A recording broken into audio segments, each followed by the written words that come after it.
Howdy guys, it is Alicia with Yoga Alicia.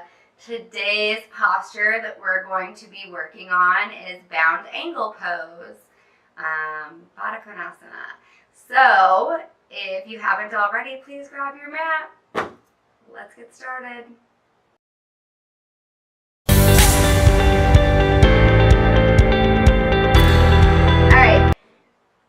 Coming into Baddha Konasana, bound angle, super easy. All we're going to do is stay in your seated position and bring the soles of your feet together.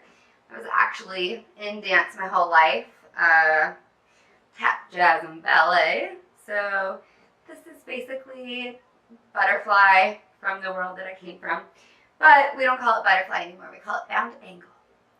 So if you need to put something underneath of your hips, that's a good idea also. I like to use a blanket, but if you have a block or a bolster or a book or whatever, pillow, that all works fine too. I'm going to go ahead and just kind of do like one little roll right here. Lift my hips up just a little bit. Bring the hips as close to the heels as is comfortable for you. If you start to feel any pain, then you can wiggle your feet out a little bit further away from you. Now, if your knees are up really high, you can try to press them down with your elbows. Or if you just want them to be able to rest, we can use blocks here too. And just put them right here to let your legs rest. So we're going to lengthen into the spine, roll the shoulders down and away from the ears. We're broadening in the chest. We're lifting with our heart center, and our thumbs are going to come to the arches of our feet. And we can kind of like just open our feet up like a book, opening the soles, or just giving yourself a massage, whatever you want. And while we're here, you have a couple of different options. So when I'm teaching my classes, depending on what kind of class it is, you can either do like a forward fold with an extended spine, so lifting up tall and then hinging at the hips and coming forward to wherever is comfortable for you, but without compromising the extension in your spine. So you want to make sure that you maintain that spine extension. And then you can hang out here. If you want, you can grab a block and put your forehead on it. Oh, I swear I could probably stay here all day. Gotta remember them during the video. Or another option also is to just take a nice inhale, and on your exhale, just kind of round in your neck and your spine and let it hang a little bit. And here you can press down into your legs a little bit more with your elbows. So you just want to find what's comfortable for you in this posture. Another couple things that we can do with bound angle. Something really fun that I like to do is use my strap. So if you have a strap handy, you can bring it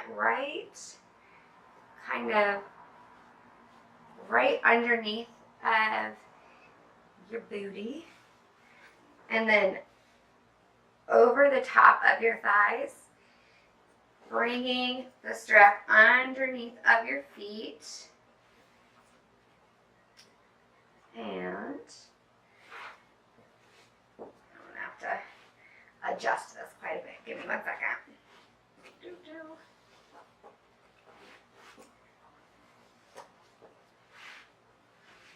All right, cool, there we go.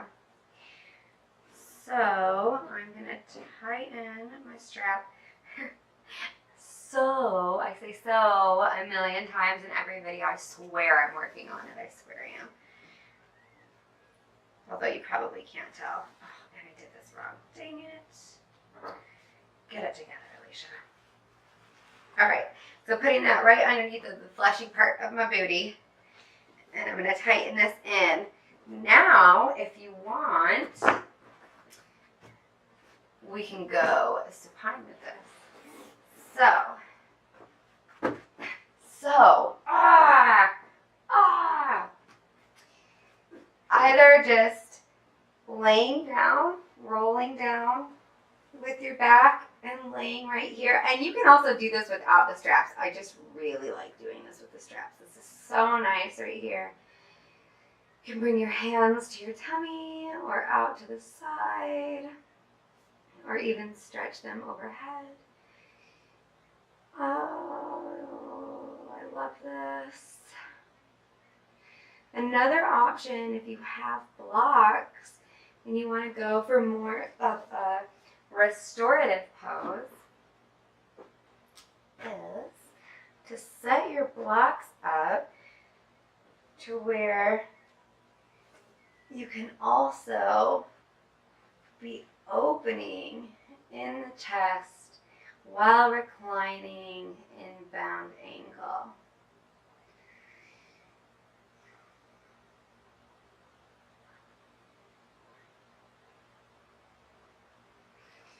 And then gently coming up out of it with the help of your hands. If you have this strap on your legs, we'll go ahead and remove it. Actually, you know what? Before we remove it, I'll show you something else that's kind of cool. While you have your straps here, if you can wiggle yourself over and onto your stomach,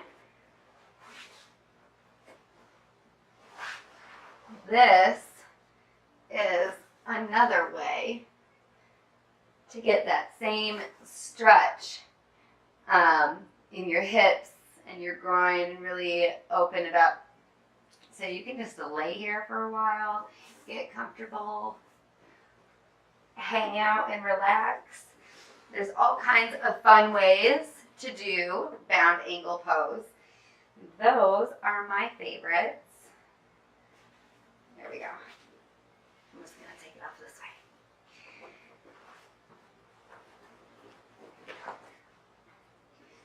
Another thing that I wanted to mention real quick is while you're here, just in regular, good old Baddha Konasana, you also want to make sure that, yes, you are kind of pressing, especially if you're using your elbows to press down with onto your legs, but you also want to make sure that it's an external rotation of the thighs.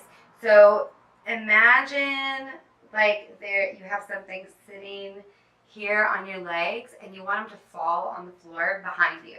So you're trying to rotate the thighs backward. And you'll feel what I'm talking about when you do it, and you'll feel a little bit of that extra stretch in the groin. That being said, if you have any groin or knee injuries, be very, very careful doing bound angle pose. It might not be a pose that you want to do. If you try it and you feel any pain, that's a good sign that you probably shouldn't be doing this one.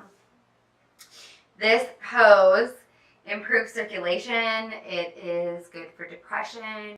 We are really getting a good stretch in the groin and the knees. It's good for fatigue, anxiety, really, really great for pregnancy. Also helps with sciatica and menopause and even menstrual symptoms. So for all you ladies out there, do some bound angle today. Thanks for joining me today, guys, for some Baddha Konasana, and I will see you again soon. Namaste.